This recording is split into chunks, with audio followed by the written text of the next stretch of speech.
again, everybody. It's Tuesday, and that means it's time for some Tuesday theology. We're going to get started today with this statement. You resemble that which you revere. Think about that for just a minute. You resemble that which you revere. I think the easiest place for us to see that that is true is in the process of our choosing our clothing, hairstyle, car, house, etc., etc.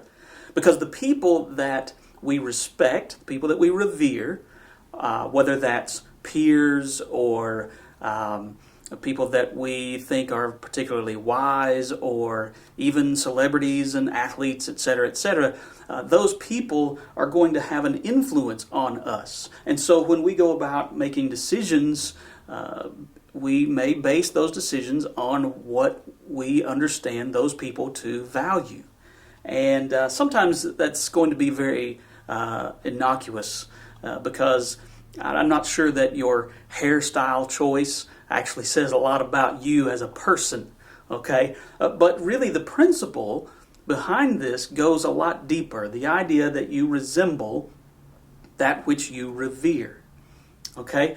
In the book of Isaiah, God is calling Isaiah to be his prophet in chapter 6. And you're likely fairly familiar with this passage because this is when God says, whom shall I send? Who will go out for us? And then rather famously, Isaiah says, here I am, send me. And you've probably heard that passage used in lessons about evangelism. The idea that we need to be willing to go out and be God's representatives in this world. Send me. I'm ready. But the problem is that this passage as a whole is not a very positive one. The message that Isaiah is being told to go and deliver to Israel is not a pleasant one like the gospel message that we have to deliver today. In fact, it's a very, very negative one. Listen for a moment to what is said starting with verse 9 of Isaiah chapter 6. It says, keep on hearing, but do not understand. Keep on seeing, but do not perceive. Make the heart of this people dull, and their ears heavy, and blind their eyes. Now, that sounds pretty harsh. That is a very negative message, right? But if you keep reading in Isaiah, you find out that the reason for such a harsh message is because the people of Israel have developed a very real problem with idolatry. And the message ultimately here for the people of Israel is that if you want to worship idols, then you're going to become very much like idols. These idols that were inanimate objects. They may have had faces, they may have had eyes and ears, but they couldn't actually see or hear. And so what God is saying is that's going to be you in a very spiritual sense. You're going to become dull to spiritual molding and development because you have become so much like the idols that you revere. Now, we see the same principle in today's world as well. We may not have statues that we're bowing down to, but think about this for a minute. With so much time on our hands right now especially, what are you doing to fill that time? What are some of the things that you're choosing to do with that time? I think one of the easiest choices is for us to sit down in front of a TV and just watch whatever. Binge watch one episode after another, and one show after another, and then start messaging our friends, hey, what have you seen lately that I haven't seen? What should I watch next? And very often we're probably just thinking of it as entertainment, we're thinking of it as something just to relax, but we need to be cautious. We need to be cautious because we could very well be opening our minds to a worldview that is not alert to God. Okay, so here's what I want you to think about.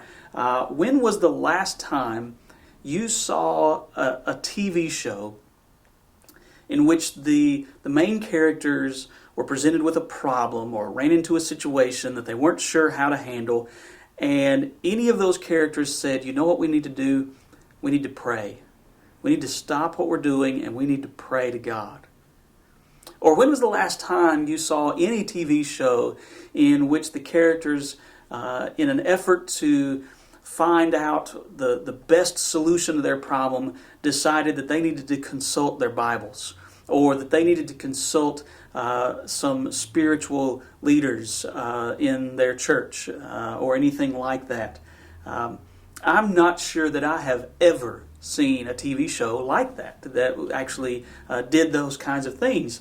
And the problem here is that the more we revere media, the more time we invest in it and the more time we devote to it, the more we will look like that worldview. And it's a worldview that suggests that it's unnatural, it's weird to involve God in the daily details of our lives.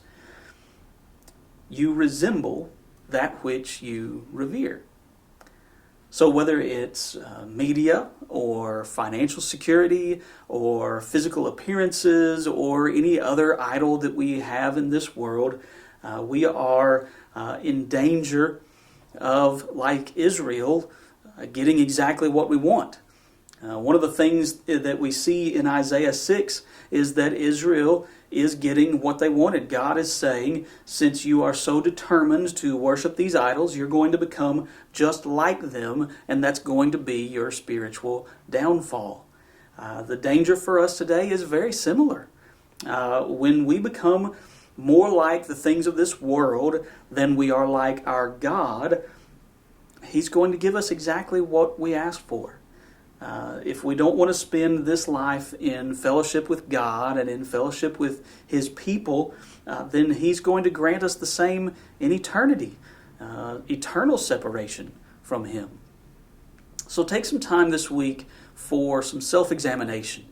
Take some time to consider what your habits, what your finances, what your free time activities, what do those things suggest that you revere?